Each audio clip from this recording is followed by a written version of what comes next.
Kaum muslimin yang semoga dirahmati Allah, setiap kali musim lebaran, rating pertanyaan ini meningkat di internet dan di sosial media, yaitu apa hukum menikah dengan sepupu dalam Islam. Lalu dengar-dengar secara medis, menikah dengan sepupu ini berbahaya untuk keturunan. Apa benar anaknya nanti menjadi cacat dan penyakitan? Secara agama, menikah sepupu itu boleh dan mubah, serta tidak terlarang karena sepupu itu bukan mahram. Allah menyebutkan yang boleh dinikahi yaitu anak paman atau anak bibi, yaitu sepupu.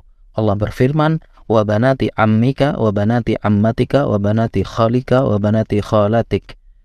Nabi SAW pun menikahi sepupu beliau, yaitu Zainab binti Jahsh, yang merupakan anak dari bibi beliau, yaitu Umaymah binti Abdul Muttalib, dan menikahkan anak beliau Fatimah dengan sepupu beliau, yaitu Ali bin Abi Thalib. Nah, sekarang bagaimana secara medis? Memang ada jurnal dan penelitian yang mengatakan bahwa menikah dengan sepupu akan meningkatkan risiko kelainan genetik dan cacat pada anak.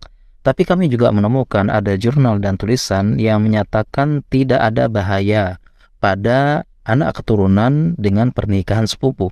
Dan ini dilakukan penelitian pada komunitas suku desa yang memiliki tradisi menikahkan anak mereka antar sepupu. Bahkan anak yang lahir cacat genetik pun kita jumpai pada mereka yang bukan antar sepupu atau bukan keluarga dekat. Sehingga permasalahannya bukan pada pernikahan antar sepupu, tetapi apakah ayah dan ibunya membawa genetik cacat atau tidak. Jadi antar peneliti dan saintis juga ada perbedaan pendapat. Tentunya kami memilih pendapat yang menyatakan tidak berbahaya secara mutlak. Karena apabila agama membolehkan tentu tidak membahayakan, apalagi Nabi SAW melakukannya. Nah, untuk ruang diskusi bagi para peneliti ada beberapa pertimbangan. Yang pertama, perlu dipisahkan penelitian antara pernikahan antar sepupu dengan pernikahan sedarah atau inces. Misalnya anak menikahi ibu, ayah menikahi anak perempuan, kakak menikahi adik perempuan, yang sering dilakukan keluarga kerajaan di zaman dahulu untuk mempertahankan tahta kerajaannya. Nah, kalau pernikahan sedarah ini atau inces diharamkan dalam Islam dan bisa jadi berbahaya apabila diteliti. Kemudian yang kedua, sesuatu yang mubah memang tidak berbahaya, tetapi bisa jadi berbahaya apabila dilakukan secara berlebihan dan terus-menerus. Misalnya makan cabai pedas itu mubah, tapi kalau berlebihan ya bahaya.